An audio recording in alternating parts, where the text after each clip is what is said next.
a place of belonging and caring. It is not by chance that you arrived here today. You have been looking for something larger than yourself. Inside of you, there is a yearning, a calling, and a hope for more, a desire for a place of belonging and caring. Through your struggles, someone nurtured you into being, instilling a belief in a shared purpose, a common yet precious resource. That belongs to all of us when we share. And so you began seeking a beloved community, a people that does not put fences around love, a community that holds its arms open to the possibilities of love, a heart home to nourish your soul and share your gifts. Welcome home. Welcome to worship.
Our chalice lighting words are by Charles Howe. We light this chalice to affirm that new light is ever waiting to break through to enlighten our ways, that new truth is ever waiting to break through to illumine our minds, and that new love is ever waiting to break through to warm our hearts. May we be open to this light and to the rich possibilities that it brings us. Good morning. Good morning. And welcome to Eastrose Unitarian Universalist Fellowship. My name is Jan Applin Curtis, and we are happy you have chosen to join us in worship today, whether you are here in person or also to those of you online at home. Our speaker today is our very own Keen Clay. He's been a member for about 3.5 years, and he just jumped right in, has been so active in Eastrose and been a wonderful addition. He's currently our vice president of the Eastrose board. He's also chairperson of the outreach committee. He will be speaking about his personal spiritual path to Eastrose and how each of our paths may intersect with others who are seeking what our fellowship offers. Our congregation honors those who first lived on and cared for the land where our church stands. The traditional village sites of the Multnomah, Cathlamet, Chinook, Tualatin, Kalapuya, Molalla, and many other bands and tribes. We honor those original caretakers.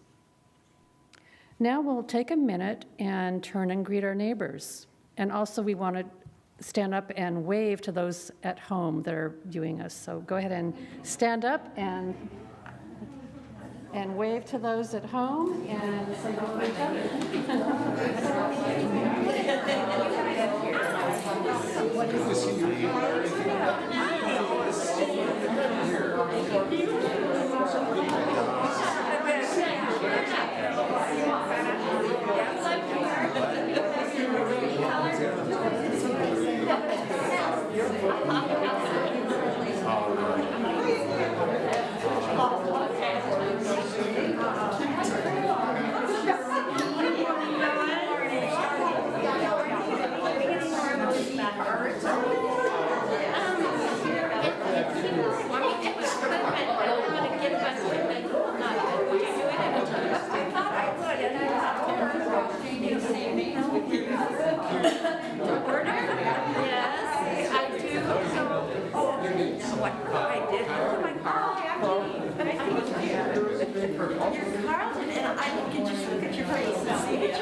I'm just noticing it.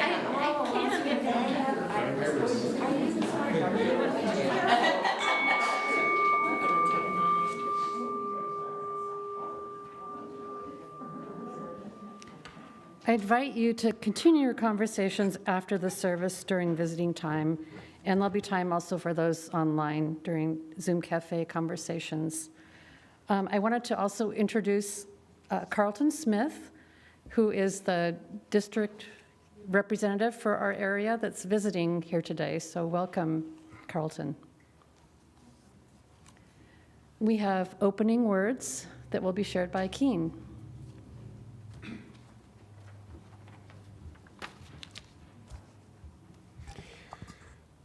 This is words that I put together, a poem that I put together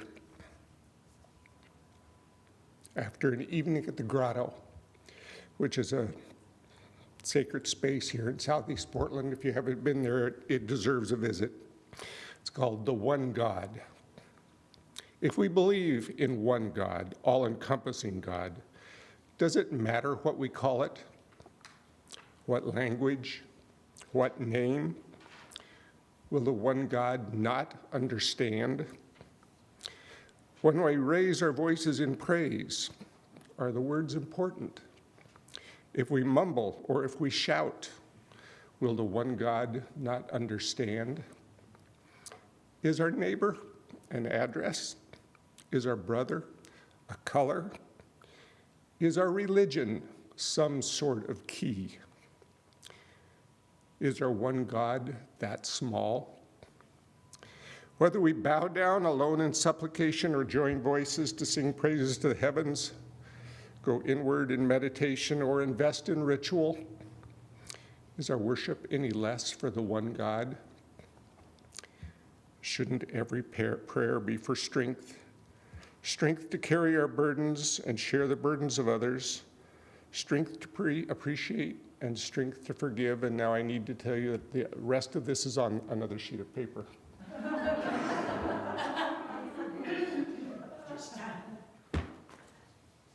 Where did I put it?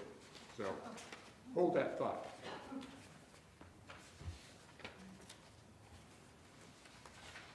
Away we go. There it is.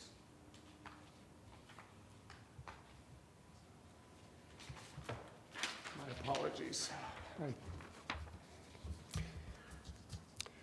Can't we agree to be grateful for grace, rally around peace and forgiveness, greet all life as one uncommon family, and embrace that one family with love?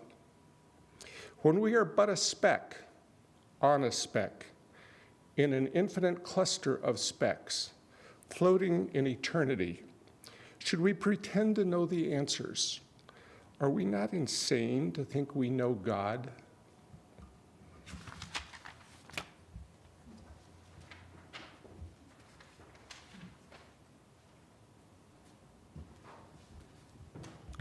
Please stand as you are able and join us in singing our opening hymn, Forward Through the Ages, number 114 in your gray hymnal, or you can read along on the slide.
Keen will now be sharing a story with us.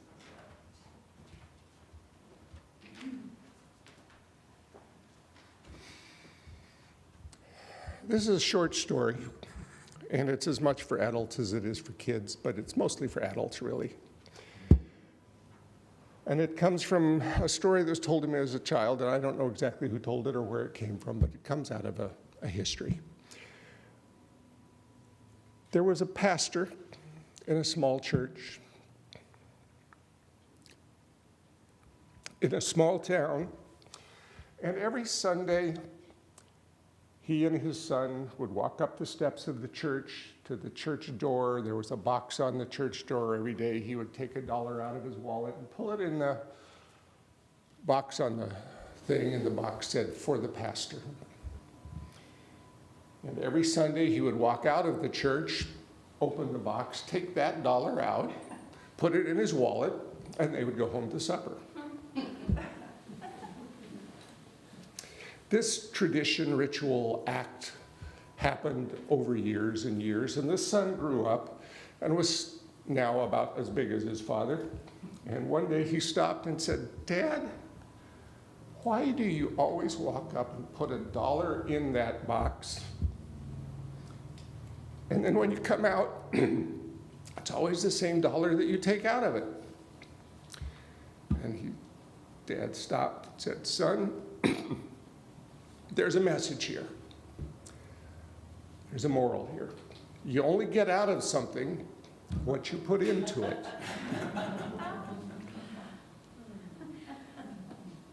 Son thought for a moment. He says, "Well, Dad, I think you should put more into it."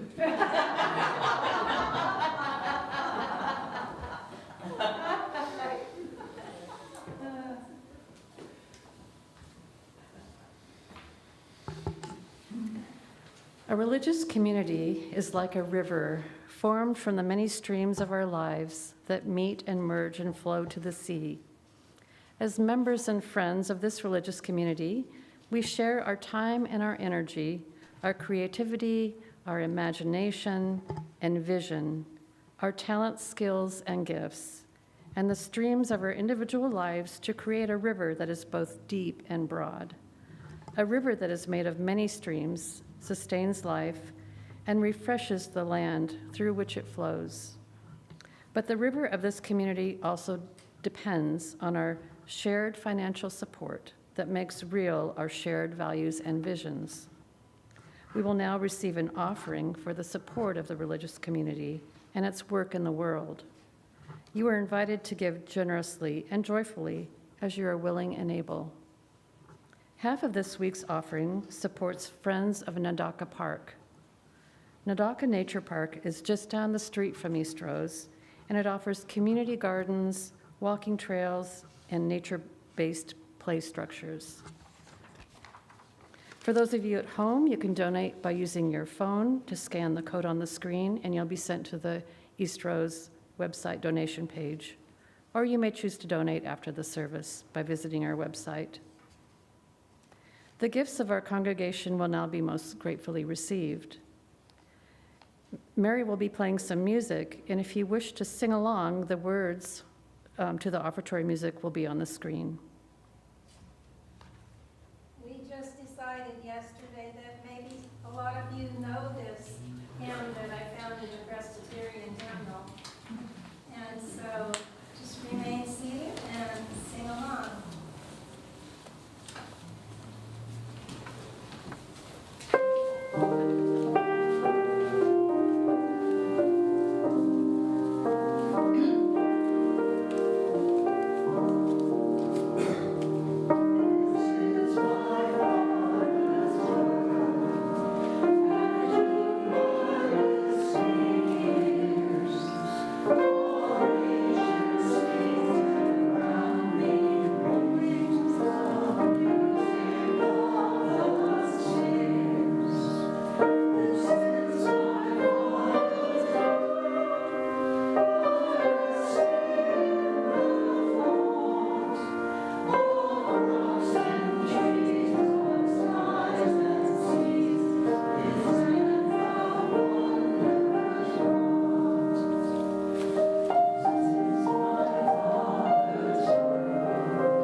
Ours is a welcoming community where we find connection, a spiritual community where we find meaning. Ours is a sharing community where joys are amplified, a caring community where sorrows are lessened. We take this moment to reflect on our joys and sorrows and acknowledge the mutual support of our community. So Mary will drop a heart stone in the water to represent those unspoken concerns in our hearts. And may we remember those who have spoken, those they have named, and those who hold the silence in our hearts. These joys and sorrows weave us together in the fabric of community.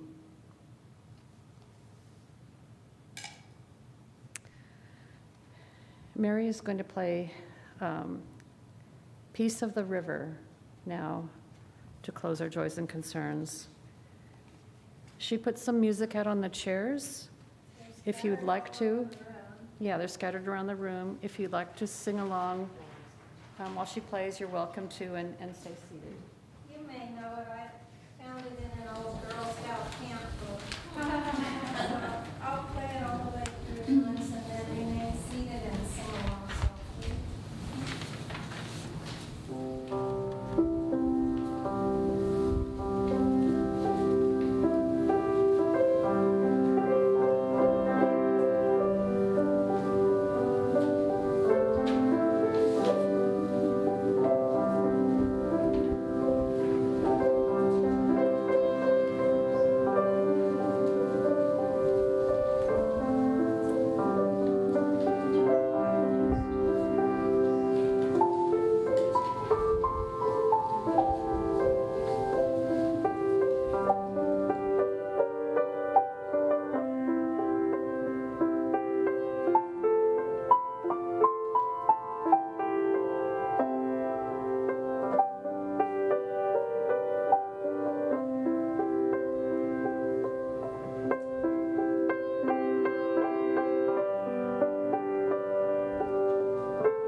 On my way here, we pass a sign, which actually has been knocked over and is in the ditch right now. But it says, Gresham, 110,000 people, 1,000 people. And if you keep coming in and you get to 181st, as I come in to the west side, there's another 100,000 people sitting out there in southeast Portland. And my thought is that all of us, all of them, are on a spiritual path. Whether they recognize it, whether we recognize it or not, we are on a spiritual path. We are on a process of becoming. All of us have a spiritual origin story of how we arrived here, whether it's people that are here for the first time or people that have been here for years and years and years. We all have a story about how we got here and why we've stayed. And why we have an involvement in the UU religious experience. Many people are looking for what we have to offer, for what the UU faith has to offer in openness and flexibility. My own personal story, my father was a congregational minister that was trained in the UU, or the Unitarian Seminary at Star King in the early 40s. He had a small church while I was growing up in Etna, California, population 550, and the population did not support the church, or was not enough to support the church. So he hauled hay and cut wood in the summer and winter in order to support our relatively large family. When I was 16, he left the ministry and went to work in the Job Corps, for the Job Corps as a Job Corps teacher. My mother's mother was Jewish. My mother's father was a casual Christian. And she was raised in the Christian tradition with a strong Jewish influence. She was a homemaker until I was in middle school and then became an early grade school teacher. Up until about 11 years old, I thought I was going to be a pastor like my father. And then I came to the conclusion that since I didn't really believe in a lot of the foundational beliefs of the Christian church, I didn't believe in a lot of the what we might call magical thinking. I chose to move on because I knew that I couldn't preach and teach what I didn't believe. As far as history is concerned, my father and his brother were ministers. My grandfather and his brother were ministers, and I have two brothers that are ordained ministers. So there's a fairly strong theme here of some kind.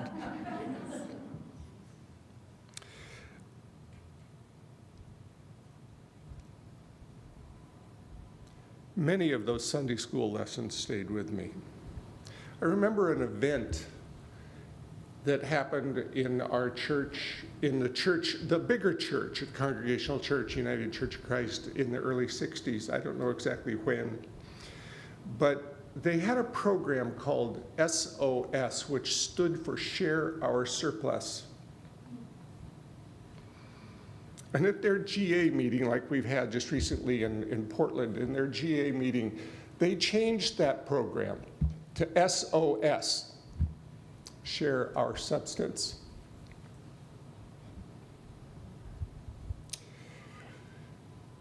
I thought it made it much more meaningful, and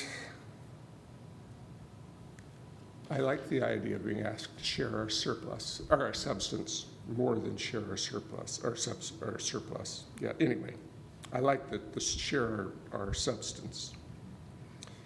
My best friend in high school was the Methodist minister's kid, so this theme kind of continues.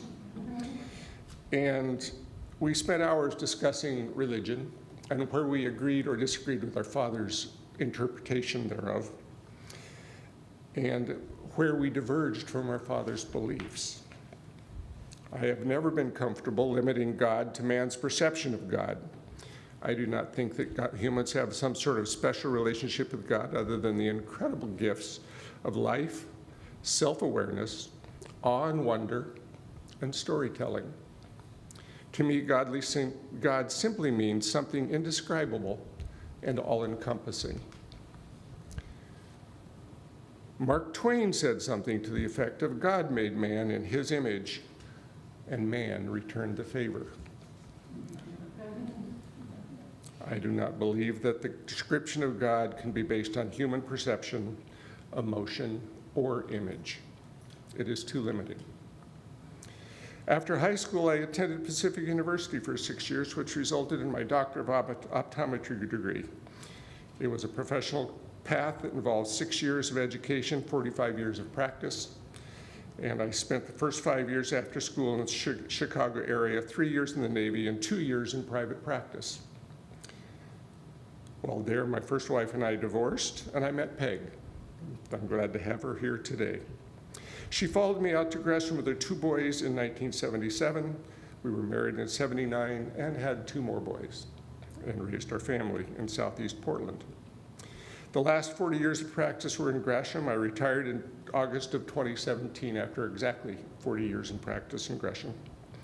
My involvement in Eastrose is one of my outlets to create a meaningful social circle outside of my past professional endeavors. My involvement is just as much a matter of fellowship as it is spiritual need. Over the span of years, up to the start of the present involvement, I have not been active in any churches, My mom and dad were very vital in the Zion United Church of Christ in Gresham.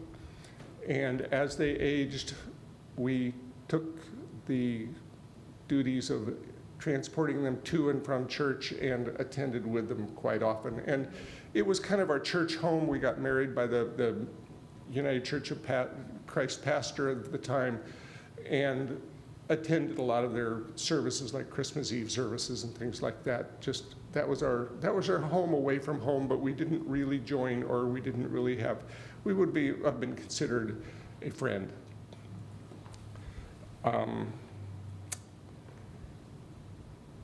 Looking back, I don't think that Mom and Dad really believed in the basics of eternal life, virgin birth, the resurrection, or the divinity of Christ. They did put value in Christ's life and the stories and parables and examples set by his life.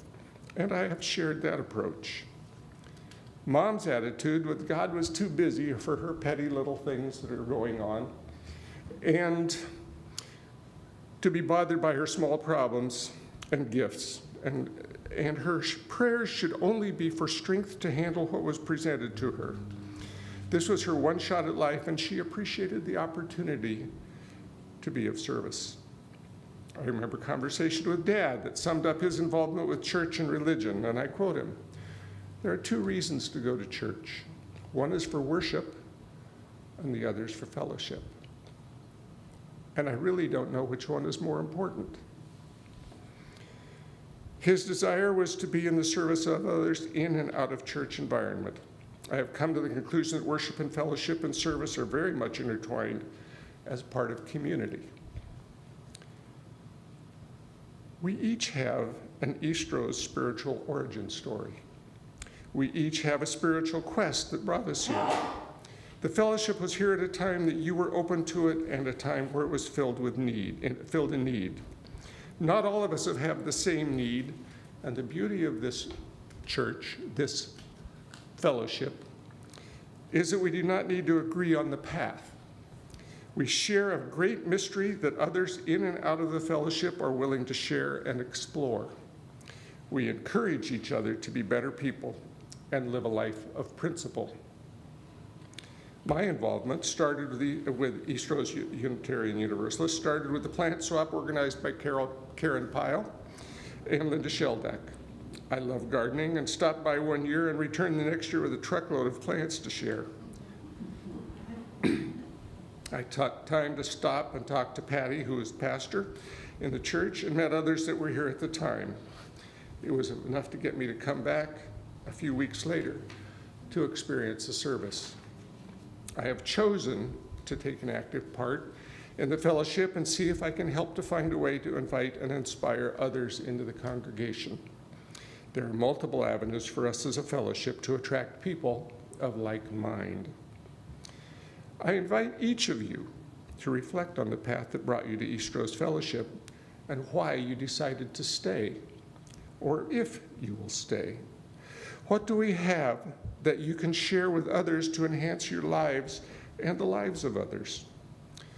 What part are you willing to play in the life and health of the fellowship and the wider society that we influence? How do we adopt an attitude of outreach and social justice? It has been rightly stated that the best outreach program involves members inviting friends and acquaintances to participate in our services and activities. Other than personal contact, our strongest current tool for sharing is a message of our currently redesigned website. Thank you, Katie Norris. We each can be more aware of what is offered here and bring others to it to share the principles and sources of fellowship. I hope that you will help us open the doors to others for involvement in Eastrose. There are over 100,000 people within 5 miles of Eastrose. For now, we would be happy if about 30 of those chose to join us. I don't think that's a big ask. I think we are open to much more than that, but at this point, that would be a healthy addition to integrate into our space. That would be less than one friend or neighbor for each of our active members. I believe that each spiritual path is individual and unique, but we all exist in a community of support and interaction. Each of us can let our own spiritual path be more public and invite others into the service or to our current or future programs of the church. We can personally reach out to members that we haven't seen for a while and let them know they are missed. This is the most powerful outreach of all. Make your invites personal and spiritual and let others know that they belong. There is an old saying that you've all heard that says that insanity is continuing to do the same thing and expecting to get different results. We need to try new things, reach out and let people know that we are here and that what we stand for. We need to show ourselves to be truly inclusive. That starts with invites and openness. We need to stop hiding the chalice. Not all actions will bring new members. Not all the ideas can be done at once, but we need to start doing some things different if we want to get different results. I want to share what I see in this fellowship with other like-minded individuals and families. I know they are out there because I was one of them not long ago. I hope you will all make it personally important to help in any way that you can.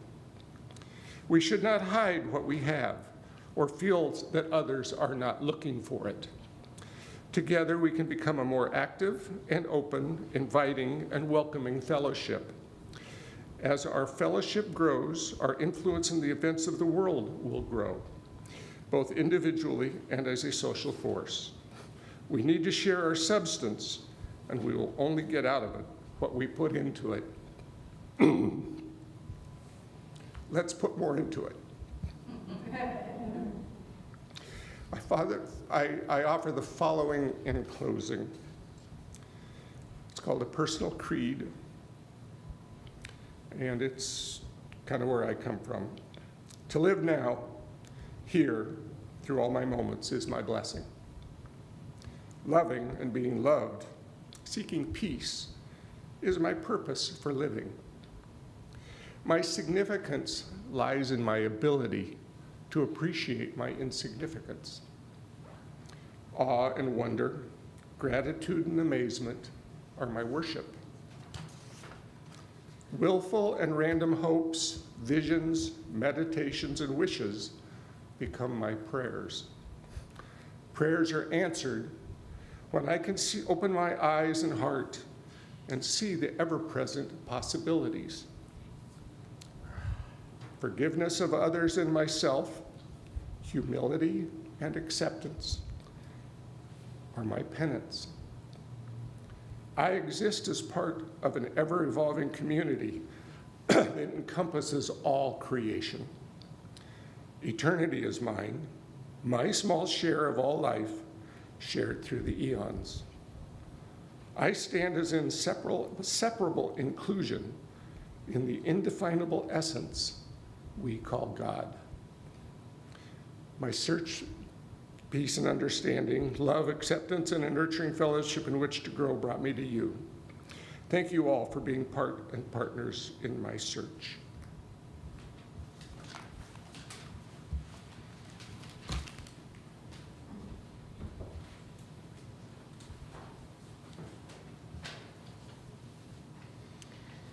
Please stand as you're able and join in singing our closing hymn, Let There Be Peace on Earth. The words will be on the screen.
We'll now extinguish our chalice. When we take fire from our chalice, it does not become less. It becomes more.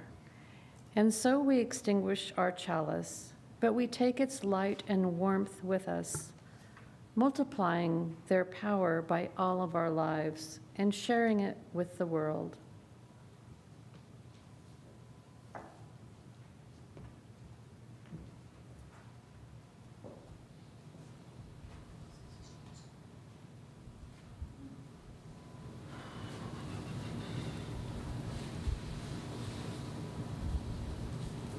We're going to do a closing that's a little different today. And what I would like each of you to do is to stand and form a circle throughout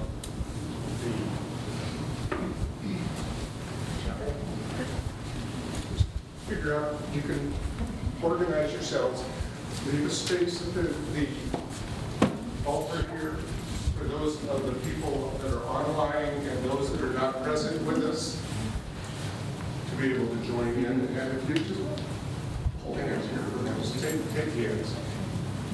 For those of you that are new to this, are new with us, we welcome you. For those that have been around for a while, we honor you. The current life force of Eastrose is represented in this circle. We are a spiritual fellowship based on principle and oriented to social justice. The strength of our fellowship is based on individual commitment and involvement of our members and friends. Please recognize the power of the circle. Now I would like each of you to drop your hands and turn outward. We are now facing outward. The future of Eastrose is outside of the circle, outside of these walls. In a few short years, we will give way to new membership.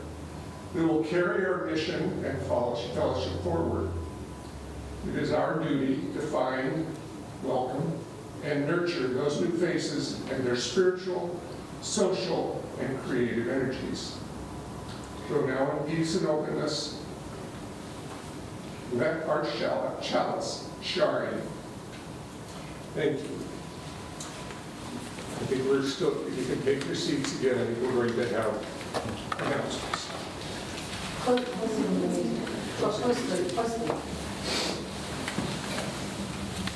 In the postlude, this little light of mine is usually a rousing, hand clapping, tambourine playing kind of thing.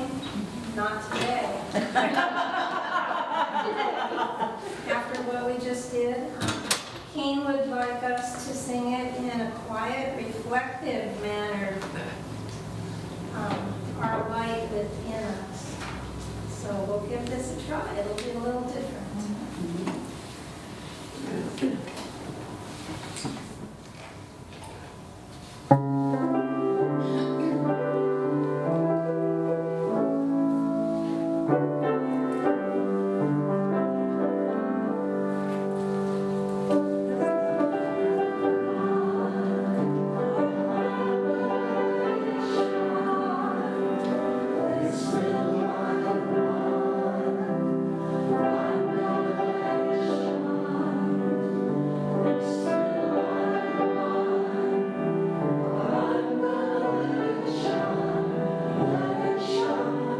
Let it shine.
Before I start announcements, I just wanted to thank those involved in the service today.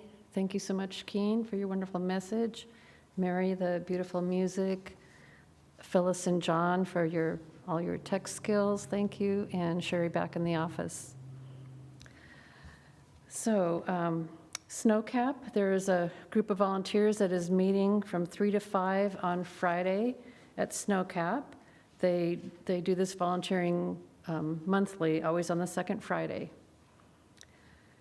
There is a rummage sale planned for September. We don't have the date yet, but you can start keeping that in mind and gathering your things that you might wish to donate to Eastrose for that. Cynthia has an announcement from the board she wanted to share, so.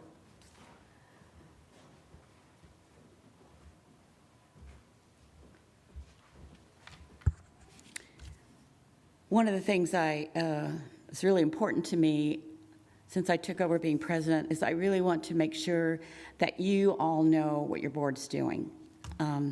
And to that end, last Saturday we had a very successful half-day retreat, or I think Keen said let's call it an advance, which was very appropriate. And all the members of the board and some of the leadership team that could make it were here. And we all shared what we're working on and what we're planning to work on. And we came up with priorities, and it was a really good time. And we had a delicious potluck lunch, too. There is a lot on the horizon, so I just encourage you to please, when that Petals pops into your email, read it, because there's a lot going on. And if you're not signed up for Petals yet, be sure to see one of us afterwards so we can get you signed up. I'm sure Keen would be glad to do that. And then, as you all know by now, because our ministerial prospects fell through, we are looking at least for the foreseeable future, being lay-led. So we had the expert on this from our regional staff, Reverend Sarah Schur, came and spoke to the board and the worship team and different leaders of the church on Wednesday evening. And it was a really good briefing, and I think we all left feeling better about everything. Lay-led means that Eastrose won't have a professional minister for a time being, but instead, members of the congregation are going to use our experiences and our talents to meet the needs within the church and in the larger community, which Keen certainly laid out very well this morning. While it may seem unusual to folks familiar with traditional religious communities, there's a long history of lay-led within the Unitarian Universalist faith. And there is much support and consultation available from the UUA and from other lay-led churches nearby. We have a lot of examples that we can draw on. On Sundays, you will continue to hear from a diversity of voices. I mean, we've been doing this all along. I've been involved in worship the worship team for many, many years, and this is something we've always done because our minister was just half-time. So we were always bringing in other voices. And over the years, many members of the congregation have provided their reflections as a guest speaker on a Sunday. Today's a perfect example. Well, maybe one of you would be interested in doing that very thing. I know Phyllis has done so in the past. John has done so in the past. I've actually got one on the schedule for September. So I know you're out there, just step up and we'd be glad to give you the pulpit. Now, we can also expect to continue sharing services with other churches in our cluster. We've been doing this since COVID era, getting together, and we will continue to do that. It'll be periodic. Also, we learned that the National UUA has a number of excellent, very excellent, complete services available to us online, which we, from time to time, may broadcast. Reverend Sarah also pledges to help Eastrose with finding guest ministers from time to time, beyond the ones we're already familiar with. And with our multi-platform capability, we can bring in a speaker from anywhere in the country, anywhere. Doesn't have to be right here in the Portland area. So that gives us a lot of advantage over some of the churches. And we don't know how long we're going to be without a minister, but the board will continue our search in the coming year. And we've already got plans to kick it up a notch, let me tell you. I think I have great hopes, great faith we're going to be successful. We learned a lot in the last few months about how the process works, about interviewing candidates, about contract negotiations. So we will be really prepared going forward. So I just want to give you that update. And please, as Keen says, invite a friend. Don't be afraid. We're going to be here. We've been here 60 some odd years. We're going to be here 60 some odd years longer. Okay, thanks. Reminder, next Sunday is Will Harniak.